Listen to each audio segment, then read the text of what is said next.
गुरु पूर्णिमा महोत्सव इस वर्ष 13 जुलाई बुधवार को हम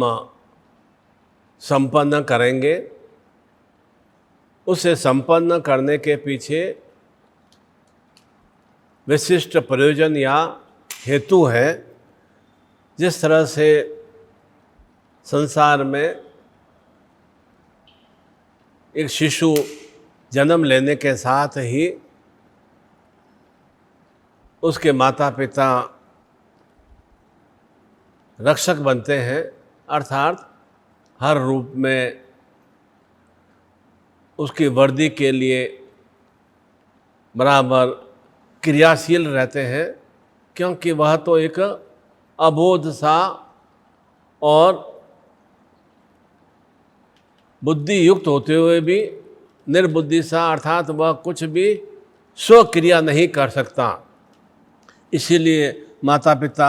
खाना, सोना, स्वच्छता, चलना, वाणी का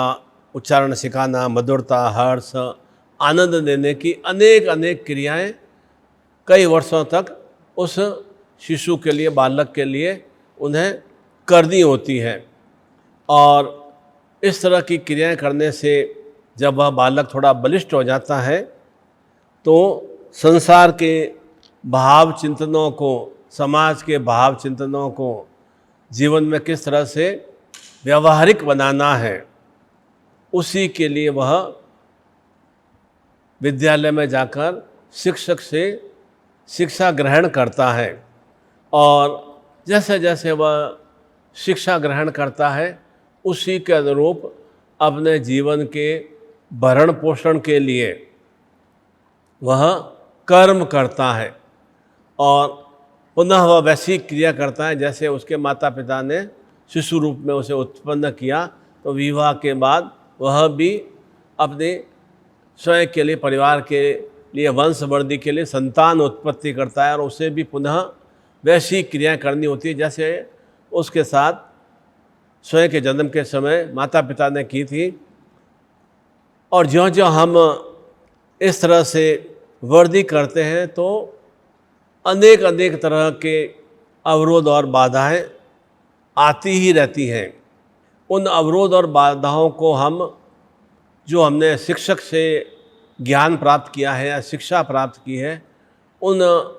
शिक्षा से वे अवरोध बाधाएं समाप्त नहीं होती। किस तरह से जो परेशानियां, व्यथाएं हैं, जो अनर्गल क्रियाएं हो रही हैं, उसे किस तरह से समाप्त किया जाए, वह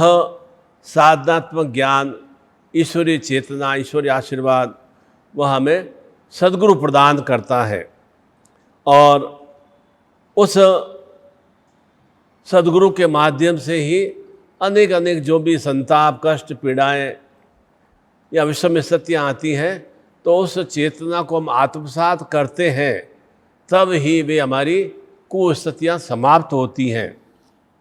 और जिस तरह से शिक्षक की शिक्षा तो केवल भरण पोषण का साधन जुटाती है, और वह भी साधन कब श्रेष्ठ होगा, जब हम सुकर्म करते हुए, जो हमें ज्ञान बुद्धि है उसके अनुसार कर्म करते हुए क्रियाशील रहेंगे, तब ही हमारे जैसा हमारा कर्म का भाव होगा, सुकर्म का भाव होगा, उसी का अनुरूप हमें जीवन में भरण पोषण की सुस्थितियों की प्राप्ति होगी। परंतु जीवन किस तरह से संवरे, श्रेष्ठ में बने और किस तरह से हम निरंतर निरंतर और अधिक ऊर्जा से युक्त हो सकें, क्रियाशील हो सकें, वह चिंतन भाव सद्गुरु प्रदान करता है। और उस चिंतन भाव के फलस्वरूप ही उसे हम जीवन में उतारने की क्रिया करते हैं, तो हमारे जीवन में जो अवरोध बाधाएं हैं उनमें परिवर्तन आना प्रारंभ हो जाता है, अर्थात ये बाधाएं, अड़चनें समाप्त होनी शुरू हो जाती हैं। जिस तरह से प्रातः बेला में हम भगवान सूर्य को अर्घ्य देते हैं, लाखों लाखों किलोमीटर दूर भगवान भुवन भास्कर सूर्य दीप्यमान है, और हम स्वयं भी चिंतन करते हैं कि जो मैंने जल अर्घ्य रूप में भगवान सूर्य को अर्पित किया है, वह निश्चित रूप से भगवान सूर्य ने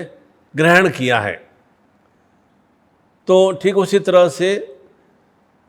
जब वह सूर्य जल को ग्रहण कर सकता है, तो ठीक उसी तरह से हम अपने इष्ट की, अपने सदगुरु की पूजा अर्चना में जहाँ भी हों, ईश्वर पूरी सृष्टि में व्याप्त है, ईश्वर की वंदना आराधना हम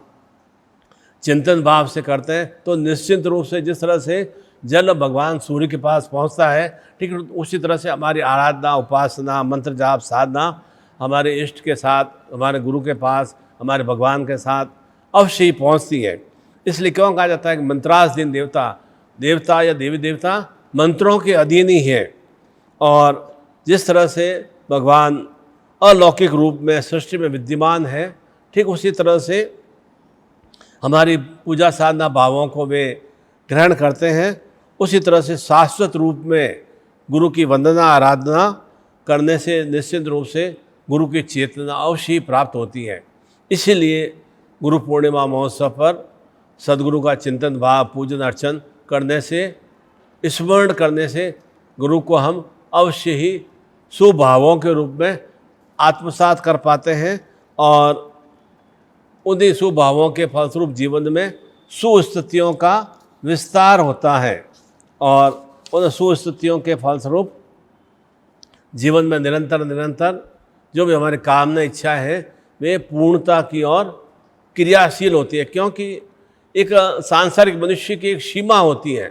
एक लिमिटेशन होती है, तो वह उतना ही कार्य को कर पाता है, पर तो उस कार्य में किस तरह से पूर्णता आ सके, श्रेष्ठता आ सके, वह ज्ञान चिंतन, वह साधनात्मक भाव क्रियाएं गुरु प्रदान करता है। इसीलिए इस गुरु पूर्णिमा महोत्सव 13 जुलाई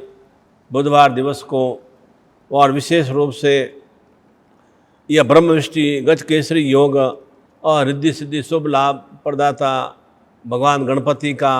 दिवस है। ऐसे दिवस पर, गुरु पूर्णिमा महोत्सव के दिवस पर सदगुरु चरण पादुका चित्र को अपने पूजा स्थान में किसी भी गुरुवार को स्थापित करें। उस दिन में विशेष रूप से आप सभी के लिए जो भी आपकी कामना इच्छाएं हैं, क्योंकि हम संसार में निरंतर निरंतर कामनाओं की पूर्ति के लिए, भावों, इच्छाओं की, मनोकामनाओं की संपन्नता के लिए संसार में आए हैं। दीनहीन, लुंज पुंज और पशुवत जीवन जीने के लिए हम संसार में नहीं आए। और निश्चित रूप से हमारे भीतर में भी देव स्वरूप में ही हमारी देह है, तो हम अपने आप को किस तरह से देव में बनाएं। जिस तरह से देवता हर तरह की असीम असीम शक्तियों से युक्त हैं और उसी असीम शक्तियों के फलस्वरूप वे जीवन में आनंद, हर्ष, उल्लास और शुभ आशीर्वादमय स्थितियों को प्रदान करते हैं। और इसके विपरीत यदि हम किसी इष्ट की अभ्यर्थना आराधना या गुरु की पूजन अर्चना भी नहीं करें, तो हमारा जीवन असुरमय स्थितियों से युक्त होगा, राक्षसीमय पशुवत जीवन से नियोजित होगा। इसलिए इन पशुवत या असुर राक्षसीमय जीवन की निवृत्ति के लिए इस विशेष दिवस पर आप सभी के लिए जो भी आपकी कामना पूर्ति है, उस कामना पूर्ति के लिए विशेष रूप से आपके नाम से संकल्प लेकर वह चरण पादों का पूर्ण चैतन्य चित्र को चैतन्य किया जाएगा और उसे किसी भी अगले श्रावण पूर्णिमा के मध्य तक, श्रावण पूर्णिमा को भी बृहस्पतिवार दिवस ही है, तो इस श्रावण पूर्णिमा के दिवस तक में कभी भी किसी भी वीरवार, गुरुवार को अपना पूजा स्थान में स्थापित कर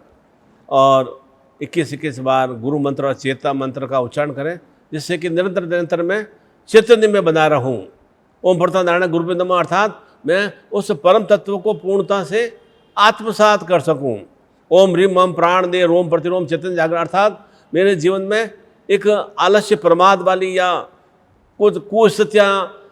विस्तारित रूप नहीं हो, मेरा रोम प्रतिरोम चैतन्य जागृत बन सके, वह चेतना मंत्र का, गुरु मंत्र का तात्पर्य है। और इससे निश्चित रूप से सदगुरु की शक्तियों का प्रवाह रोम प्रतिरोम में